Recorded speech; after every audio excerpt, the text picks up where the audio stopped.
Alright, so here we are this morning. It's maybe 18 hours or so. There is quite a bit of water out. You can see when I push down here, you can see the water level is up.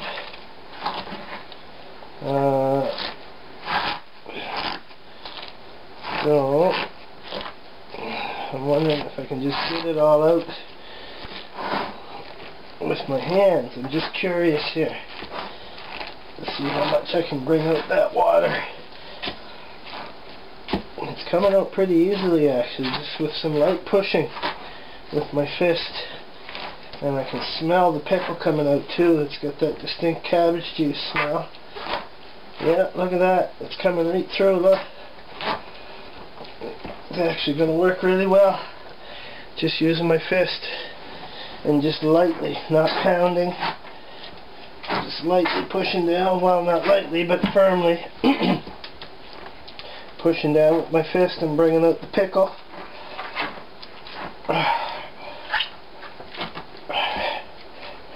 There you go, look at that. Bringing the pickle right out.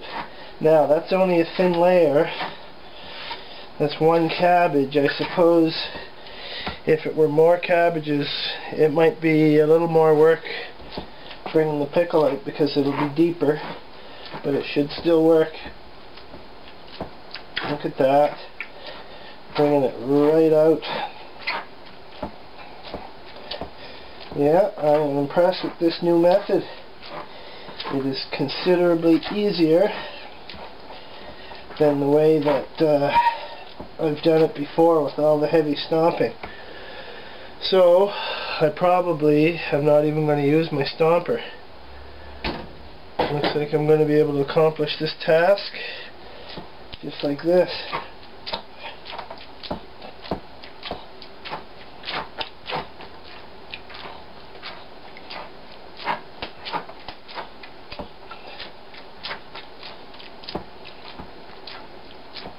So I'm going to continue to do this, and then I'm going to find something to put on top there. I've got a couple of, once you get this far and you get it all, you get the pickle up,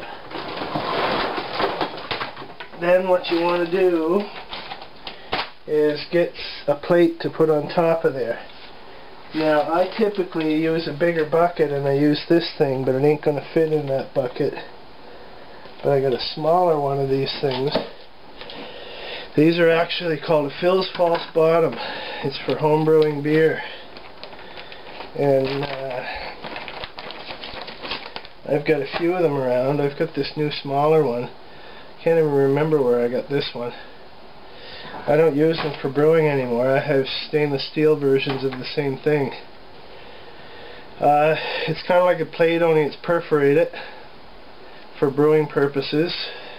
There's a specific reason for that, but it should work well to keep the cabbage under the pickle juice, under the juice, and otherwise you can use a plate, but I like this because it lets the air bubbles come up through. So there, and then you put a weight on it. A nice clean rock is what my wife's grandfather always used. He had a big rock that he hauled out of a river somewhere, and he would have given it a good scrub at some point in time to get all the dirt off of it. And there, as long as it's just slightly under the as long as the cabbage stays just slightly under the juice, then you are good to go. And we are rocking and rolling with that sauerkraut. And what we'll do is I'll take some videos over the next few days. You skim it every day.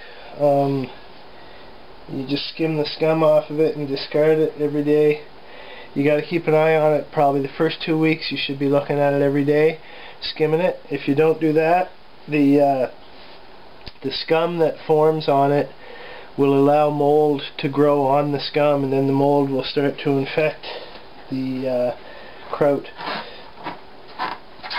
But once you get if you're on it every day, you will be able to stay on top of that if it does happen. It doesn't always happen.